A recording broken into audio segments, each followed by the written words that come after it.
Hello everybody, welcome to Snyder's Inc. So I'm gonna be honest, this is a video I've reacted to partially. This was the one I just did a recent live stream to. You won't find it now because I deleted it because it got cut off. So I'm just gonna finish this here. I'm gonna finish this reaction here. That's what I'm gonna do. I'm just finishing it. I'm just gonna redo the whole reaction here. I probably won't say much, but then again, I could talk just as much. We have no idea. So we're gonna get right into it. This is Secret Group of Geniuses Kill for Fun. We're gonna get right into it, ladies and gentlemen. Hit the like button, subscribe button, comment your thing down below. Let's go. In 19... tourists...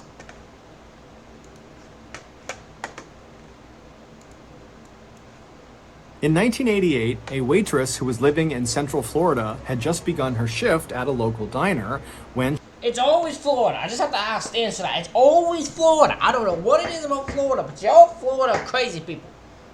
And yet I still want to live there. I don't get it. Maybe I'm crazy. She's standing in the middle of the restaurant and her heart just starts racing like mad.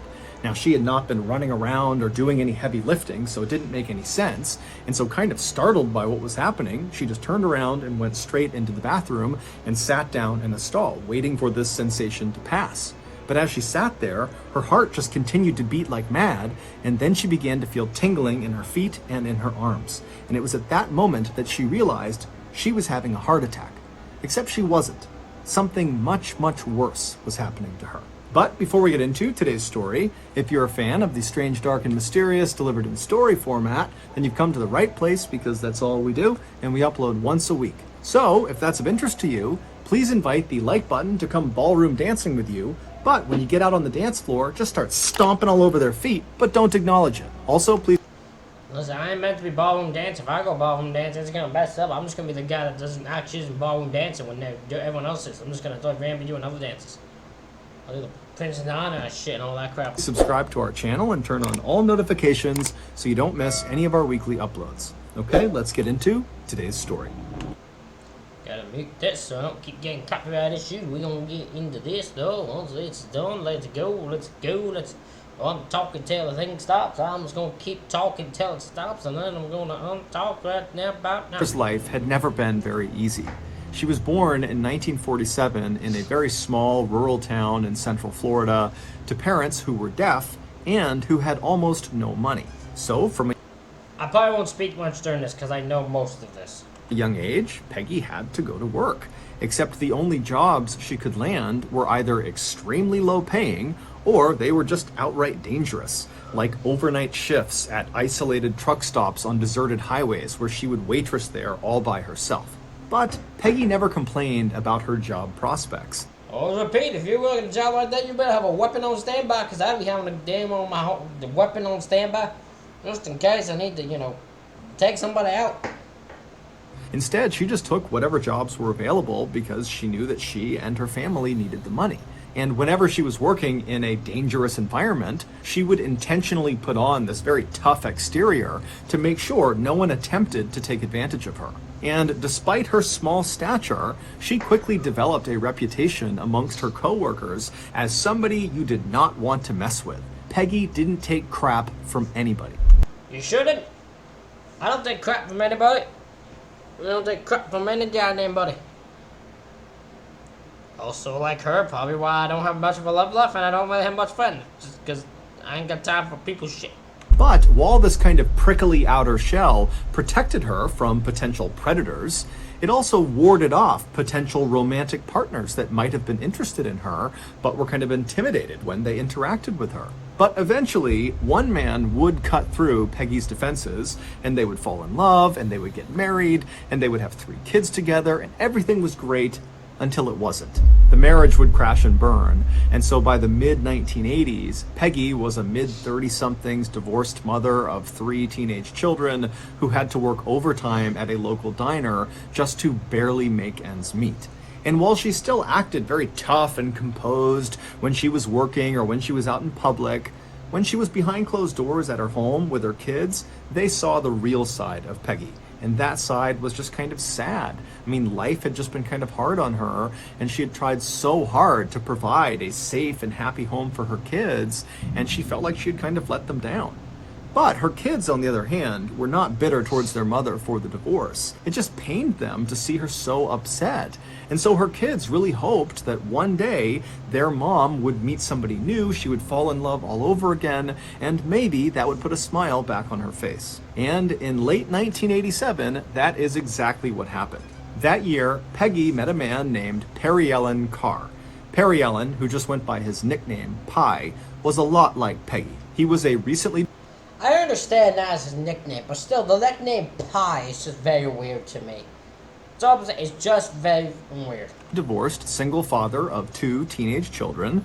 He didn't take crap from anyone, and like Peggy, he had been kind of forced to start working at a fairly young age. When Peggy met him, he was living with his 2 kids in another tiny central Floridian rural town called Alturas, and he was the foreman of a local phosphate mining company there. Phosphate is a chemical that has a number of industrial and consumer uses. So Peggy and Pie, they start dating, and right away, Peggy's kids notice this huge shift in their mother. I mean, now she's all smiles, she's so happy. It seems like Pie is the knight in shining armor that's come to save the day. And then, just a couple of months later, in April of 1988, Pie and Peggy would get married, much to their children's excitement. And then after the marriage was finalized, Peggy and her 3 kids moved in with Pie and his 2 kids in his home in Alturas, Florida. And for a while, this newly blended family worked out perfectly, even though they were living in a fairly small house. And so all 5 of them were kind of all over each other, but they got along great. And it was kind of fun to have so many people in this house all the time. It was kind of crazy and hectic. No, it isn't. No, it isn't. I'll tell you, I lived in a house with 7 people in it. I hated it from the moment it started till the moment I left it. I hated it. I didn't live in a house with like 5, 6 people. I hated it then. No, I don't like it at all. It's not fun at all. I don't know who the hell could find living in a house with 5, 6 people in it fun. It just ain't. It ain't to me, at least. Nah, I'm good. Hectic, and overall the house just felt like it was bursting with life.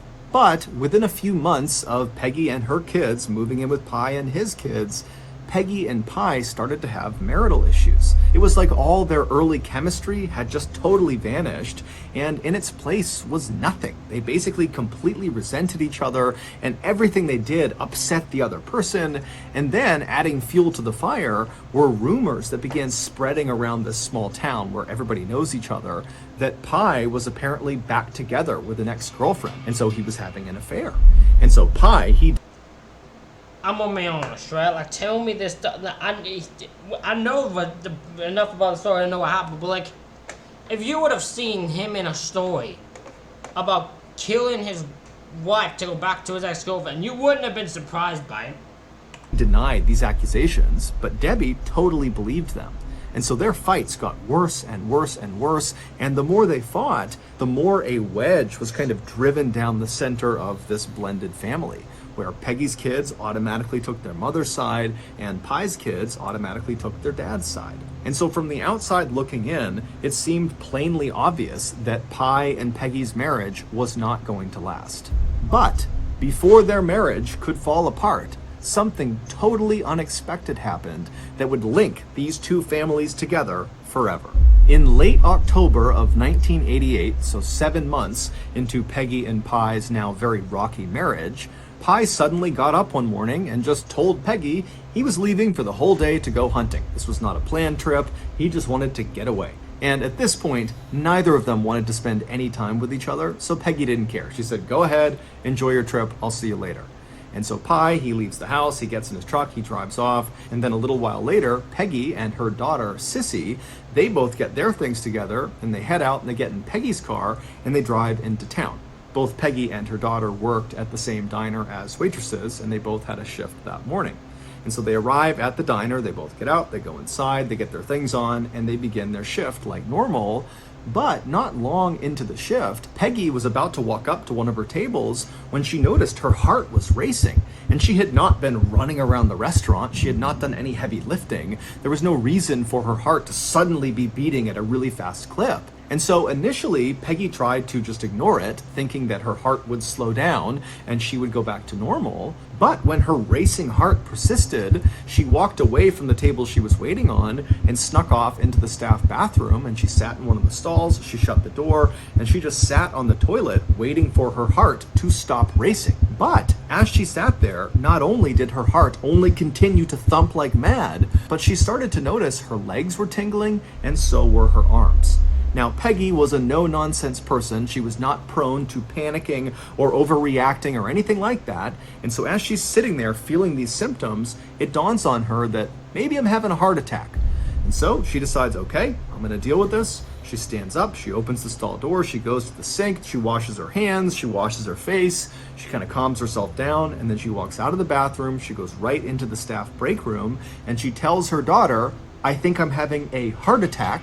But don't worry, I'm just going to go home, I'm going to lay down. If this gets worse, I will go to the hospital. The thought of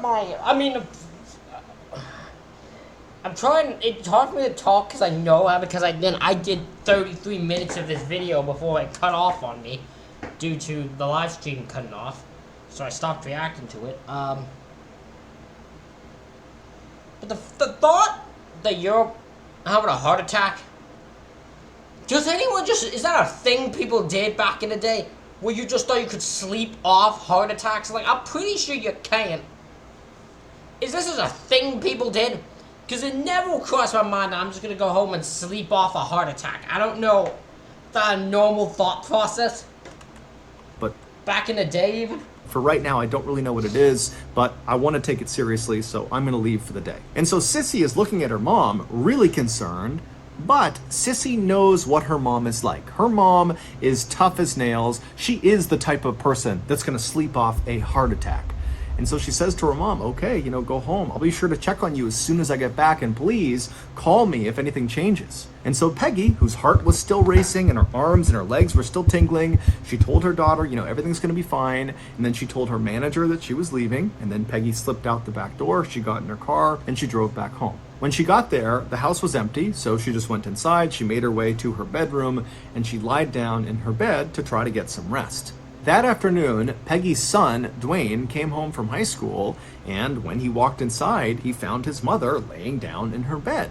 This was very unusual for Dwayne, because his mother never took naps. In fact, he could not recall a time ever that he saw his mom napping, even when she was sick. And so concerned, he went into her bedroom and she was facing away from him. And so he kind of jostled her awake. And when his mom rolled over to face him, her face was pale. She was sweating. She obviously had not been sleeping. She was gritting her teeth and it looked like she was in a lot of pain or some sort of discomfort. And he said, Mom, geez, are you okay?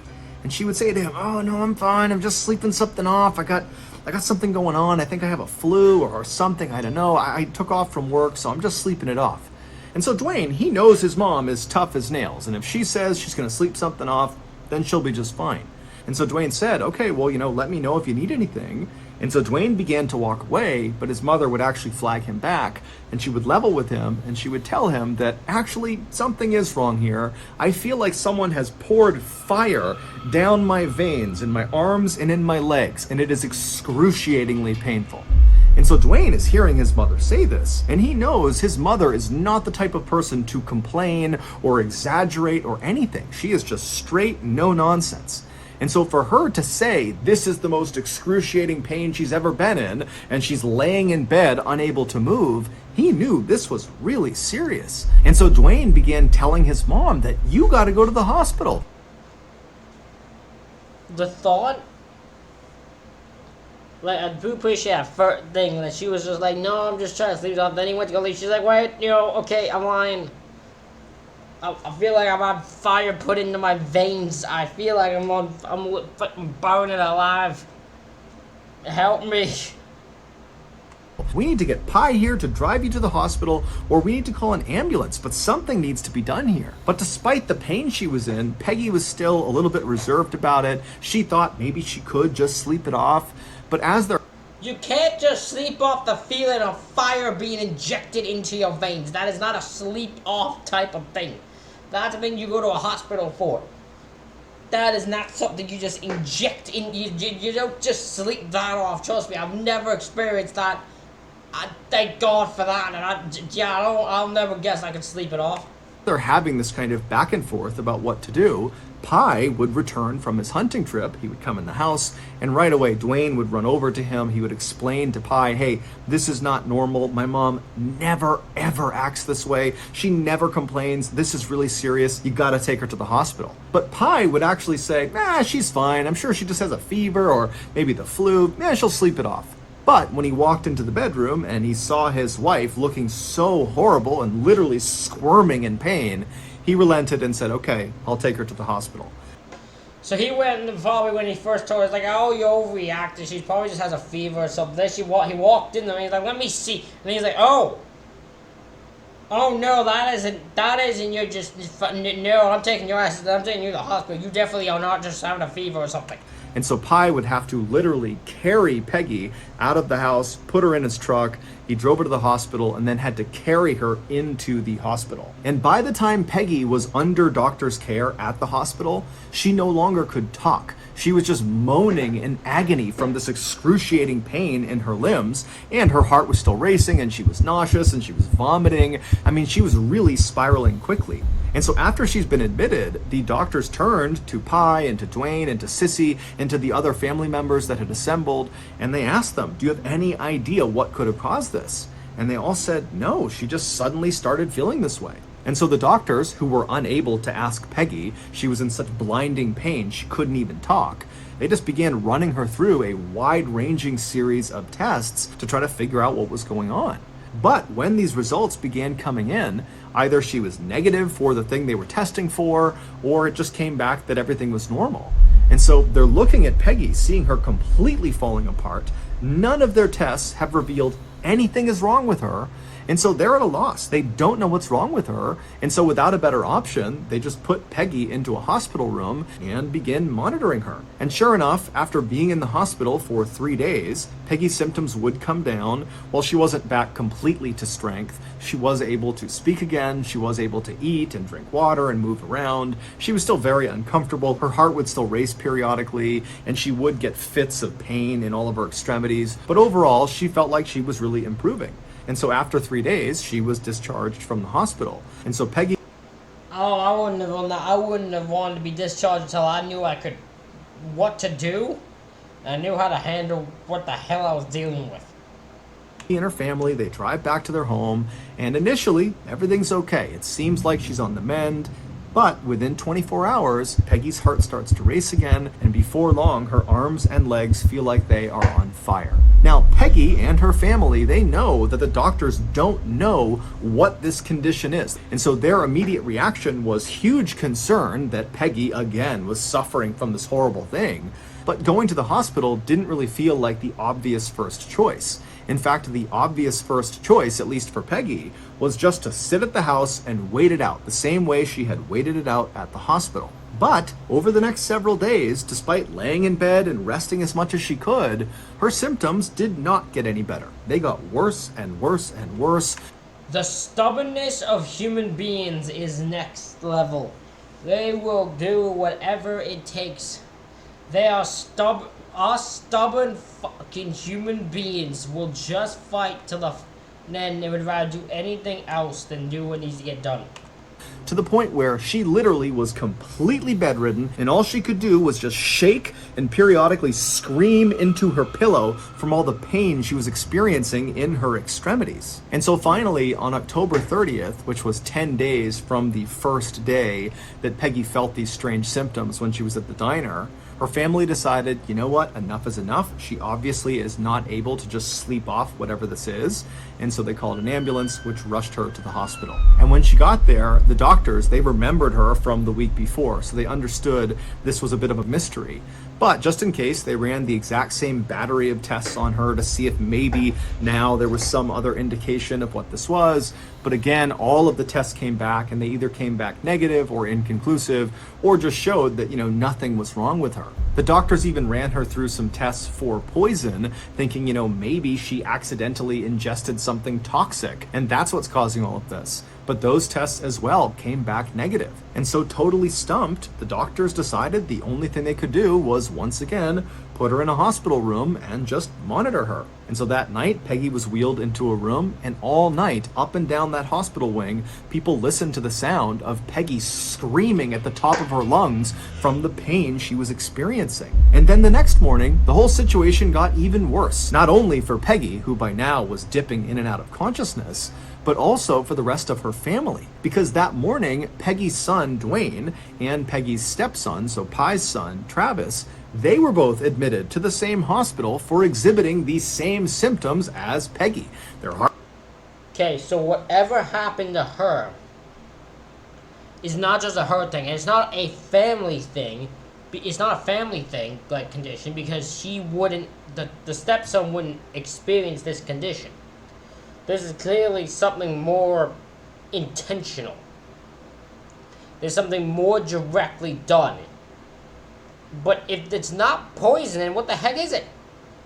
Heart was racing, they were nauseous, they were vomiting, and their arms and legs were starting to tingle. And so the doctors, with nothing else to do, just ran Dwayne and Travis through all the same tests they had put Peggy through, and they all came back negative or they came back normal. However, shortly after Dwayne and Travis had been admitted to the hospital, a neurologist who was looking after Peggy, he noticed something about her condition, and suddenly it was like his medical training from back in college kicked in, and he remembered something very specific that lined up exactly with what he was seeing in Peggy. And he suddenly realized that he knew what was going on. And so he told his colleagues, they ran out and they got this very specialized testing kit that doctors very rarely use. It's only for this one really specific and very rare condition. And they tested Dwayne and Travis and Peggy. And sure enough, the next day the results came back and all three tested positive for this condition that the neurologist had guessed. And even though there was a cure for this condition, for Peggy, it was too late. Her body had been so completely ravaged that even if they administered the cure, it would not work fast enough to save her life. And so that day, the doctors went to Peggy, who despite being on all these painkillers is still squirming and writhing in pain and screaming into her pillow. They would tell her, "You're gonna die. The only thing we can do is try to make you as comfortable as possible and then try to save your boys." Not long after being told this terrible news, Peggy would slip into a coma, and then 4 months later, on March 3rd, 1989, Peggy's family had to make the heart-wrenching decision to pull her off life support. And then at that point, she passed away.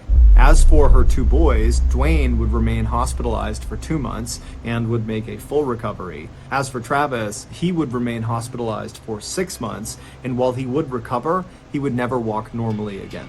Even though the... Wow. I didn't remember that part, so yeah, so...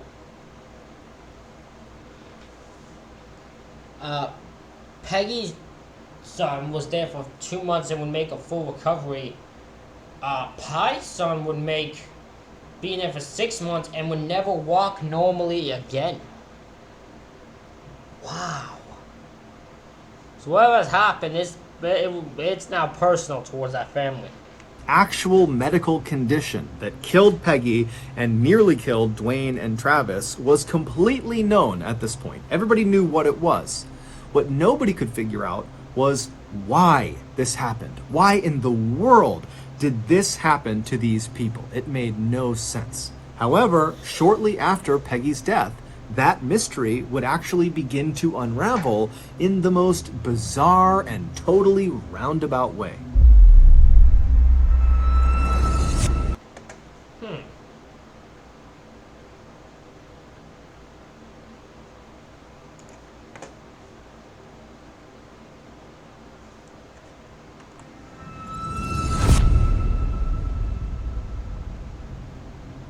There is an international organization called Mensa. That's not an acronym. It's a Latin word that roughly translates to table or mind.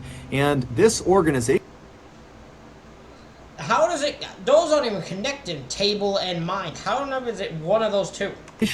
Is a highly exclusive society for the ultra intelligent. You literally have to prove that your IQ, which is an intelligence test, ranks in the top 2% out of everybody in the entire world. And even then, you may not be smart enough to get in. And in the same town that Peggy and Pi had lived, in Alturas, Florida, there was a chapter of Mensa. And the way some of these chapters worked is they would just get together every month and do some sort of intellectually stimulating activity. And in Alturas, that Mensa chapter, what they would do is they would get together at some private location once a month, and they would put on what they called a murder mystery weekend. The members of this chapter would head off to some private location like an inn or a hotel or a cabin or something, and they would all role play a murder investigation. So one or two of the Mensa members would come up with a very elaborate murder and subsequent investigation, and they would assign different fake characters to each of the real Mensa members. And so once they got there, they'd all find out what character they were and what they were responsible for. And then once they got into character, which included dressing up in costumes, they would remain in character until the killer was revealed. And so this activity was meant to be extremely intellectually challenging, but also it was extremely fun. The group loved these murder mystery weeks. Okay, hold on. Hold on. So, is everyone aware of that? Because everyone would then have to be aware of who killed who, right? Because that'd be the way you have to roleplay. You have to know who killed who. So there has to be a group of people who aren't part of the roleplay who guess what it is. Right? It'd have to be.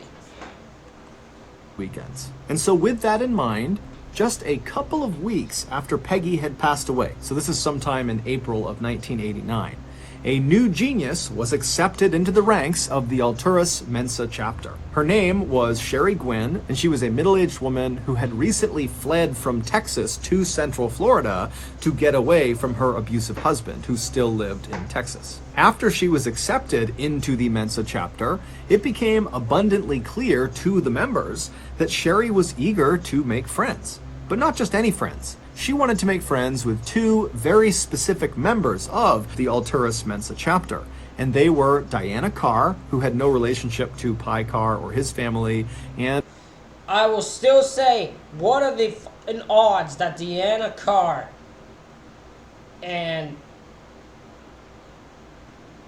Peggy Carr and all them would be connected in the same story, and they're not related in any way. Like, they're not related by the same last name. That's insane. and Diana's husband, whose name was George Trapal. Diana was a very successful orthopedic surgeon who had her own practice in Alturas, Florida, and George was this computer programmer who had more advanced degrees than you could count. And, critically, Diana and George just so happened to live right next door to Peggy and Pi's house. Even though Sherry came on really strong right away, it should be pretty obvious. Now that I know what happened, this is way more obvious than my dumb brain realized. to try to become Obvious on what's happened with the new Mensa girl. friends with Diana and George, neither of them were fazed. The couple just figured, here's a woman who's living by herself, she's moved to a brand new area, she's run away from an abusive husband, it's no wonder she wants friends, and so she probably just needs some support. And so Diana and George were happy to just become her friend. The same month that Sherry was accepted into the Alturas Mensa chapter, George and Diana happened to be chosen as the people responsible for coming up with the complicated scenario that the group would act out during their murder mystery weekend that month. So George and Diana very diligently sat down and went over how to make the case as complicated as they could, and George took on the responsibility of really focusing on exactly how the victim in their fake scenario would be killed, because he was really trying to make it as difficult as he possibly could, and he was trying to find the perfect murder that would be nearly impossible to solve. And so he came up with this very elaborate murder scene, and then between him and what his wife was creating, they put together this really intense and very complicated scenario that they were both very happy about. And so a couple of days later, it was time to head out for the murder mystery weekend that George and Diana had worked so hard on. And so they went and printed off a whole bunch of those cards that would have all the information about who each of the Mensa members were going to be in this role-playing game. And there was some initial information about the murder that was committed, the so-called perfect crime that George had come up with. And so they printed all those cards out, they grabbed their costumes, they packed their stuff up, they hopped in the car, and they drove to the nearby inn where they met up with the rest of the Mensa members, which included Sherry. And so they get to this inn, everybody checks in, and then afterwards, they all meet up in the lobby where George and Diana hand out their cards that have the information about the role-playing game. And so everybody's reading it and figuring out what they're going to do with their character, and everyone's also looking at the so-called perfect crime that George had come up with, that he was also very proud about, and he was kind of boasting to the audience about how difficult this weekend was going to be. He really came up with the perfect crime. And so as all the members are reading their cards, Sherry would see the murder weapon used in this game, and she would become fascinated with it. And she would make a point of going over to George and asking him lots and lots of questions about how he came up with this particular choice of a murder weapon and what actually happens when this is used on a person, not just in the game, but in real life. It was like Sherry had become obsessed with this exact form of murder. She was so interested in it. Knowing why, I get it, but still say this, I still would want nothing to do with this woman. If someone started being this interested as much as she is on this particular murder, on the murder choice I had, I think she planned to do it, so I'd want nothing to do with her. And George, he was immediately aware that Sherry was kind of unnaturally interested in exactly how he had come up with the scheme, but in a way it was kind of flattering for George because he had spent a lot of time constructing it to make it as complicated as he could. And so he indulged Sherry, and he sat there and told her everything about this particular weapon and what it does to the human body and, how you can get it and what the history of this weapon was. And the whole time Sherry is just totally locked in. I mean, she's really focused on this particular style of murder. And so that murder mystery weekend would eventually come to an end, and all the Mensa members would think it was great and they would head home. And then over the course of nearly a year after that, Sherry would be a near constant in George and Diana's lives. I mean, she was always around them. She always wanted to meet up with them. She was always talking to them and asking them questions and calling. And anytime she was with them, she always wanted to be with George. And when she was with George, a lot of times she would bring up that very particular murder method that he had come up with for the murder mystery weekend.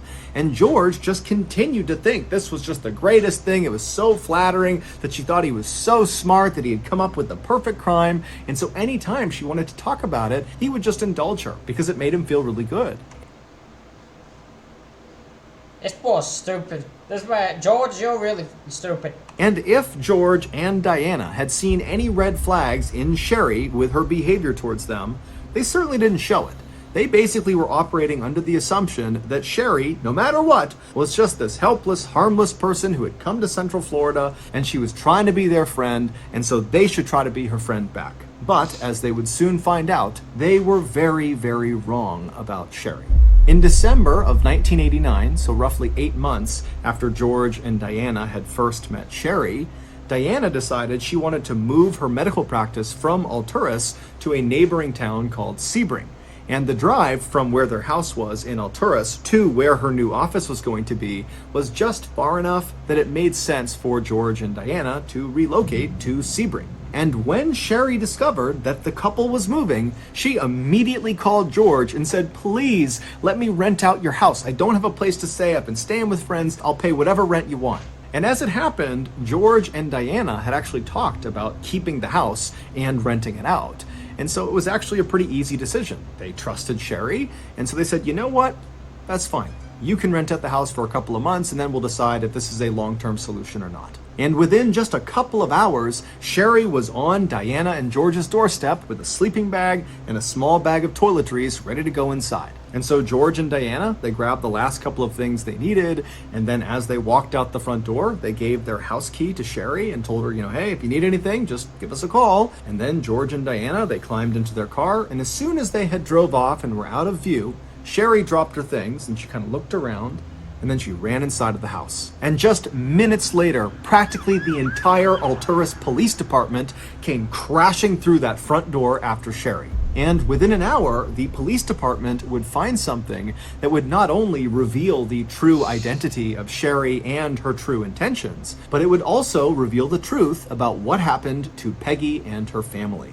A couple of days before Peggy first started feeling bad, when her heart started racing and her arms and legs began tingling at the diner, a couple of days before that, someone had placed 8 Coca-Cola bottles, so full sodas, glass bottles, inside of Peggy and Pi's kitchen. And they set these 8 drinks kind of tucked away inside of a storage nook. A couple of days later, the family discovered these sodas, but they didn't think anything of it. They figured somebody else in the family had bought them and left them in the kitchen, and so they were fair game. And so before long, Peggy and the rest of her family were drinking these Cokes. But Peggy, who was notorious for loving Coca-Cola, drank way more than anybody else. Well, it would turn out all 8 of those Coca-Colas had been tampered with.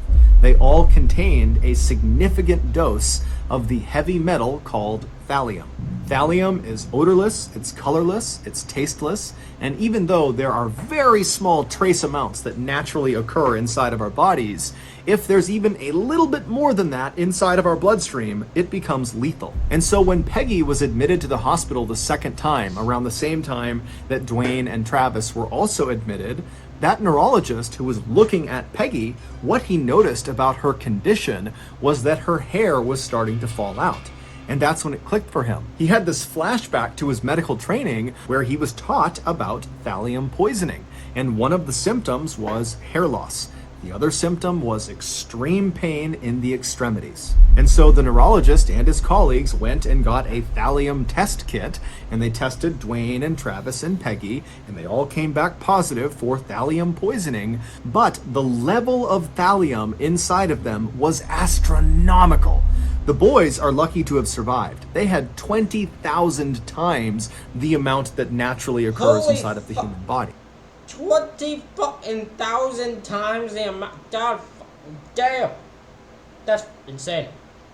How are they all lucky to be alive? As for Peggy, she had an astounding 50,000 times the amount that naturally occurs. Way more than was lethal. And so that was why the doctors told her, there's nothing we can do. Your body is basically already dead. You're just technically still alive right now. And so the rest of the family, besides Dwayne and Travis, would also test for thallium, and they would all, with the exception of one child, have elevated levels of thallium. However, compared to Dwayne, Travis, and Peggy, of course, their conditions were negligible and they would all make full recoveries. And so the doctors realized fairly early on that this family has been poisoned, and so they contacted the police, who launched an investigation. And right away, their primary suspect was Pi. He and Peggy had been fighting extensively before she fell ill. He also had that kind of abrupt hunting trip that lined up with the day Peggy started feeling sick, and so they're thinking, okay, well, did that have something to do with how he planted the thallium? And then also there was the fact that Pi worked... Well, it's easy to rule Pi out because he just put any thought into it. He almost tried to kill his son in that scenario. That his son got taken out, and his son was the one that could barely walk and can't walk normally now because of that. So I don't think he did it. I think that's an easy rule out for Pi. Worked at the phosphate mining company and so had access to fairly rare chemicals. However, upon closer inspection, Pi did not have access to thallium specifically. Thallium is incredibly rare and very expensive. And it just seemed odd that he would use thallium to poison and kill his wife, but he would also poison himself and his son, who he adored. It just didn't really add up. And so Pi would get ruled out as a suspect fairly quickly. But during one of his last interrogations, he would give the police something he didn't think was very valuable, but it wound up being very significant. He would say that 3 months before Peggy got sick, their family received a death threat. He opened the mail one day and there was this typed out note that said, your family needs to leave Florida in the next 2 weeks or you're all gonna die. But Pi thought it was some stupid teenage prank, and so he didn't think anything of it. And then when 2 weeks went by and they weren't dead, he just kind of forgot about it. And so after the police have ruled Pi out as a suspect, they didn't know where to turn. They had no other suspects. And so they just began focusing on who might have written this note. And that's where Sherry comes in. Sherry Gwynn was not a Texas transplant who had come to Central Florida to run away from her abusive husband. Sherry Gwynn wasn't even her real name. Her real name was Susan Gilek, and she had lived in Central Florida for most of her life.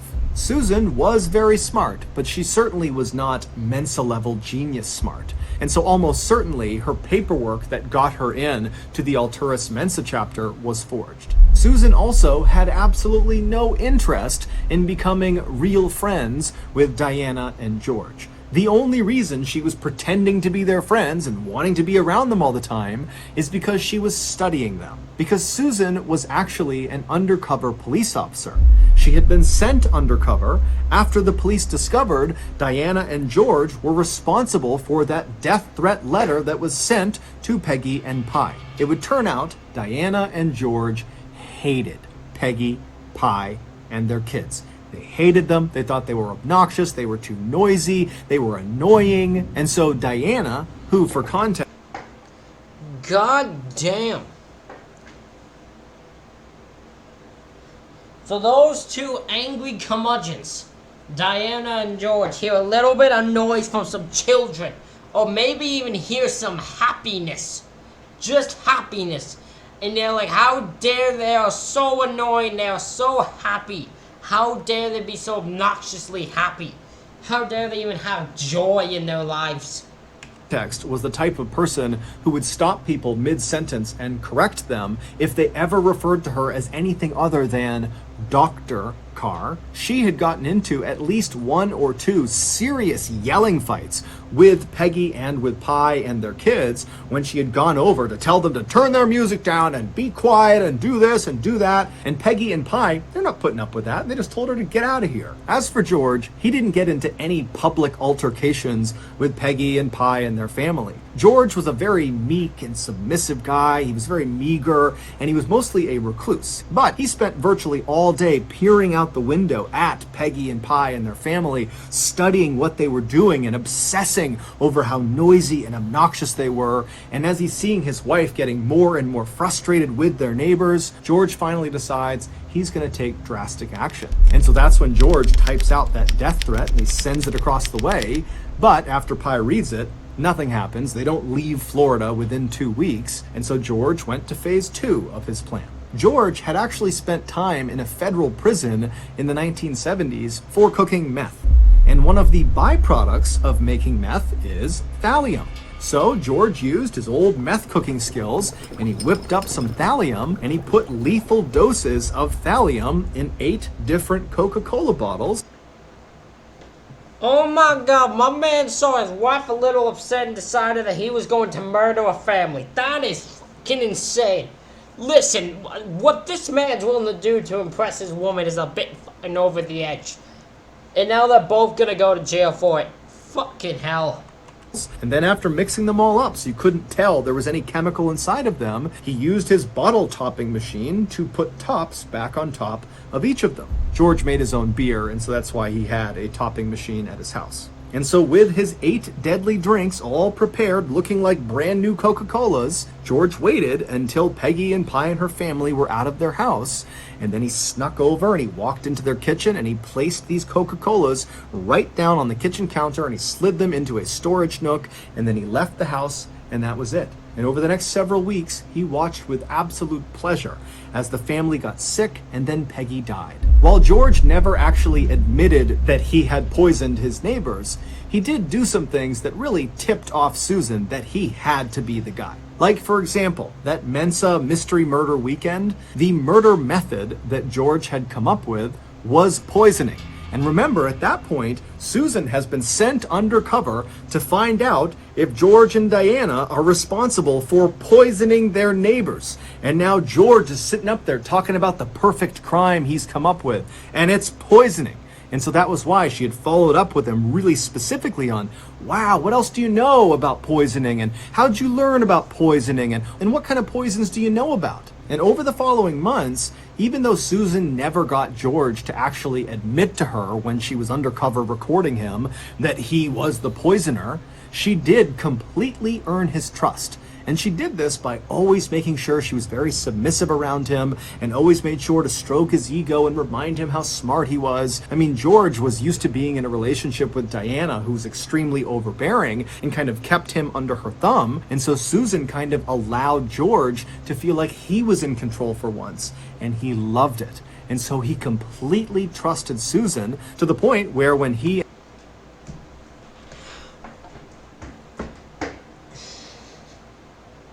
Why are most of the smart people always have the stupidest way they get fooled?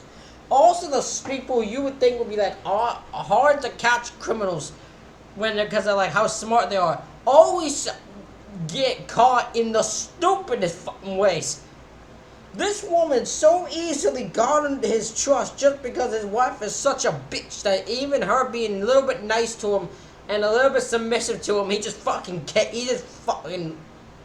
would just keep talking, and he never thought twice. What a fucking idiot.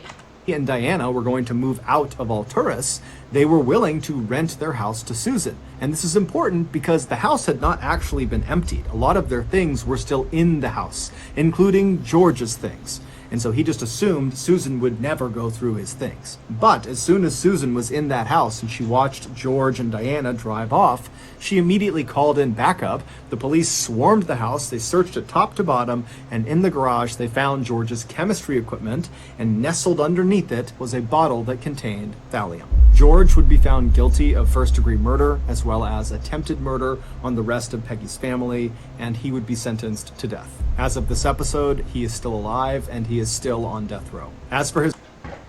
This is my... I always lose my mind. What happened to death row? When did death row not actually become death row? Because I have never understood to this day why it takes so long for some fucking people who are sentenced to death to actually die. This was done in 1989, 1990. How is a man still alive? And I'm pretty sure still this year. This was done in August of 2022, and by that time he's still not. That's 30-something years?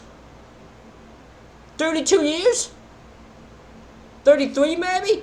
How has that fucking not been killed yet? What the fuck? Death row should not exist just because you don't want to actually kill people, apparently. His wife, Diana, who many people believe must have had something to do with the poisoning, or must have at least known it was happening, was never actually charged with anything. And so she would eventually divorce George and move on with her life and remarry. There you go, George, you fucking idiot. You did all that because your wife was angry at them, and then afterwards, when you got caught, she just divorced your ass and moved on. So that's gonna do it. If you got... Ladies and gentlemen, that is it for this reaction video. Let me know what you think in the comments. Hit the like button and subscribe button. Thank y'all for watching. I'll see y'all for the next one.